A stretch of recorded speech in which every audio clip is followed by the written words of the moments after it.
Hey guys, my name is Venki, and today I am going to talk one of the very important interview question in the CSS, and which is what is the Flexbox and what is the use of Flexbox in the CSS or HTML.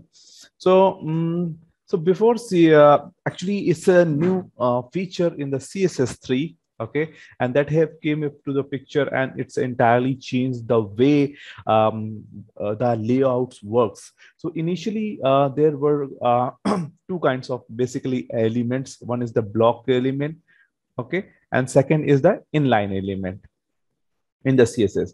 And third is the things that how we are going to tabularize the format, that is through the table, okay.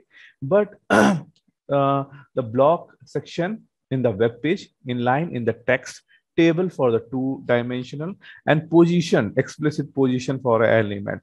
Okay, Flexbox layout module makes easier to design flexible layout structure without using the float or positioning. Okay, so here if we want to make a responsive website with a easy, very easy implementation, so the display, a new display property has been introduced, which is the flex. Okay, so how it is being working.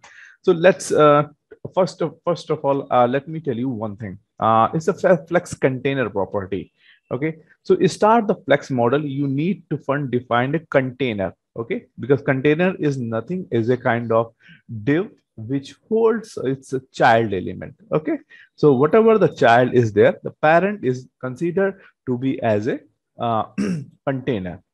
The the element represent the flex container in the blue area with the three flex item. So this would be the kind of structure you can see over here. Okay, so there is a flex container and your would be there. And flex container, there are the two things are happening.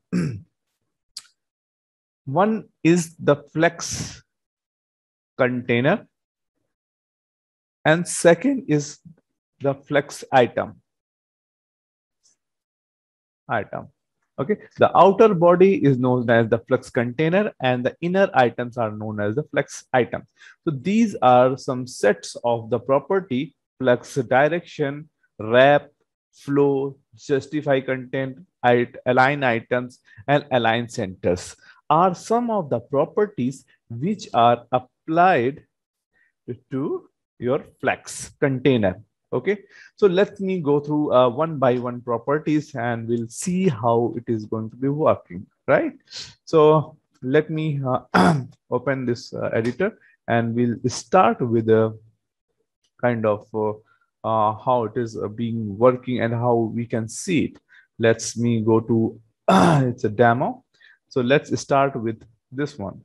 So as we can see, is a 1, 2, 3 is written over here, a flex, and let's see the code of it. So it's a flex container. Display property is the flex, which is by default considered to be a row. And under the flex, divs are being the background, margin, and padding. So the major thing that I want to convey, we have a flex container.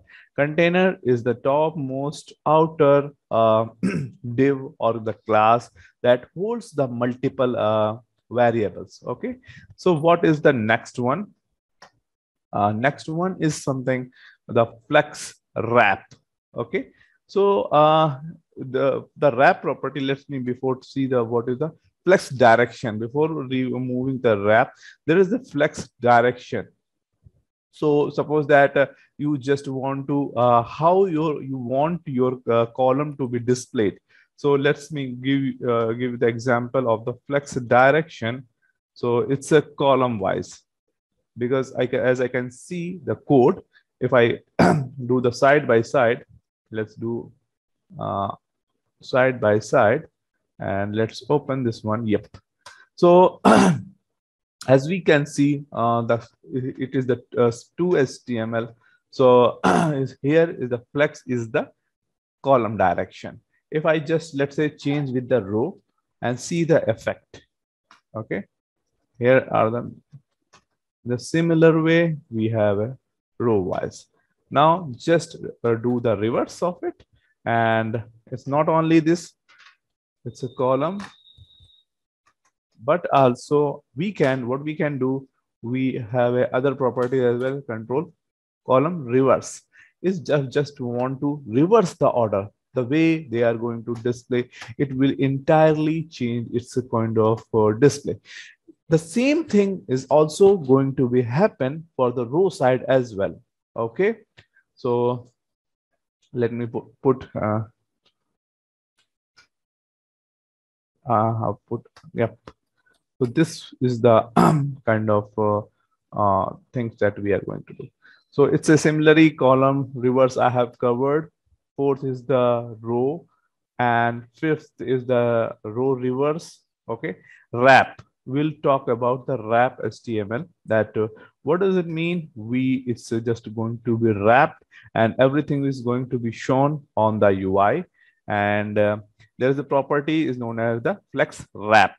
Wrap is basically just holding all the values within the without using your without using your kind of the progress bar. Okay, let me open that. So it's a wrap. So as you can see, it's a wrap. If I just changing breadth here and there, see, it's everything is changing, and it's going to be wrapped within the certain deadline. So that is the way it's a working. Okay, so that is all about the wrap. Now moving to wrap reverse. In the similar way, if I just going to open the wrap reverse, it is going to reverse as much as possible. So wrap reverse, let me open the wrap reverse. See 12, 11, 10, 8, 9, and 7. So let's me move something like that. See, everything is going to be wrapped with the reverse order, whatever it is possible. Okay, so now moving to another properties. Before moving, I have already talked about flex wrap and wrap reverse. Okay, so let's understand what is the flow property. Okay, so I talked about flex flow, it's a shorthand of settings direction and wrap. So it's a if we just want to shorthand that we don't want to define separate variable, so we have a flex flow.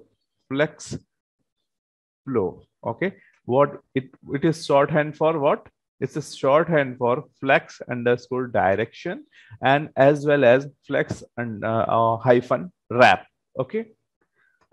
Similarly, if I go to justify the content, which is used to align the flex item, how you just want to align your item, in that way, flex justify it is being used. So let's see. Yeah. So eighth is the justify center and justify starts. Definitely, I just would like to open these to HTML. So if I go to over here, so it's a justify center. Okay. So it's a justify content within at the center level, as well as I am going to another open justify starts. Okay. So see what we have changed. Justify center, if we guys go to here, is clearly written the justify at the center level. If I can justify at the end is also an property where we want to place our content. So it's all about the container property. Outer layout properties are there. Okay. Now let's talk about some more things in the child elements. Whatever the the direct child element of the flex automatically become the flex item.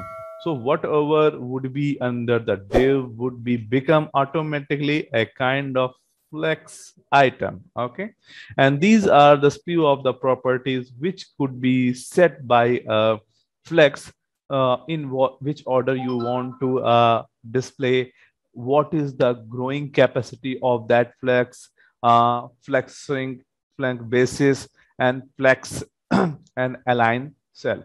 Okay, so let's talk about first starting with the order property. So order property specifies how the order of the flex item, in which order it should be displayed.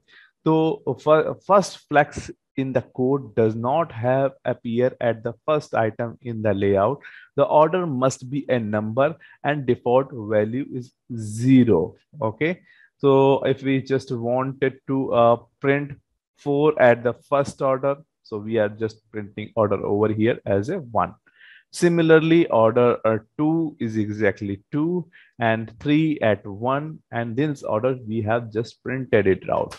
Let's see whether we have written the code of order or not. Yes. Okay. So we have written the demo for just before that. I just wanted to show you the flex between as well. We have opened the space how the justify content would be look like. So we have another option, justify content kind of in between. Okay. So that is also a space between where we can put some kind of spaces. Let's go for the order. So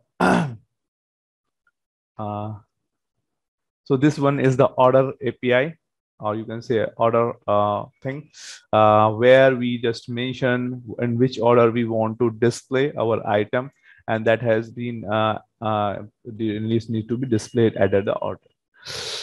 Okay, what is the next? There is another property, flex grow. So flex grow is a property. Okay, specify how much a flex item will grow relatively to the rest of the flex. So what is the would be the ratio when you are stretching down or changing the width? So what would be a kind of ratio would be the in the reverse fashion? The shrink is reverse. How much the value, or what in what ratio it's going to be shrink? So I just going to cover those two things fast with for you. Right. So flex grow is there. So if I just change the width of it, you can see the ratio that is going to be changed is 8:1:1. They are growing or being changing at the 1:1 places, 1:1 percentage, or the last one is changing at the ratio of the 8. Okay. Now let's move to another section. In the shrink is the same. That's why I'm not covering that part. Flex basis. Um, if we want to just to set the initial length, for example, I just want to set the width of it as a 200 px. So in that particular case, we are using the flex basis. So we have also a kind of what is the flex basis. Okay, so that is the last property that I'm going to cover. So if let me open up, and there is a kind of, okay, so flex basis is there, and then we have to looks I haven't but in the meantime, flex basis is simply means if I just want to cover it off, so its meaning is that simple. If we just want to initialize this length, that is the flex basis. Okay, now my final thing is that what would be the responsiveness? If I just wanted to make sure our website is a responsive one, so we have to create the media queries, because it whenever you are just putting or scrolling your change below 800, it would be changed its length. So that is happening because of this media query. When media query is as max width 800, then flex will become the 100%. Okay, responsive layout make one column instead of the two columns, and we have a flex item right and dot flex item left, and it would be the 100%. Otherwise it's a 50-50%. So that is the change, and that we can use through the media. There is a @ media query is there.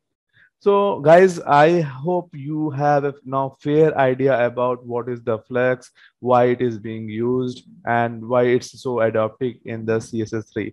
I hope you have liked this particular video, and please keep on watching for the future videos. Thank you. Thank you very much. Bye-bye. Take care.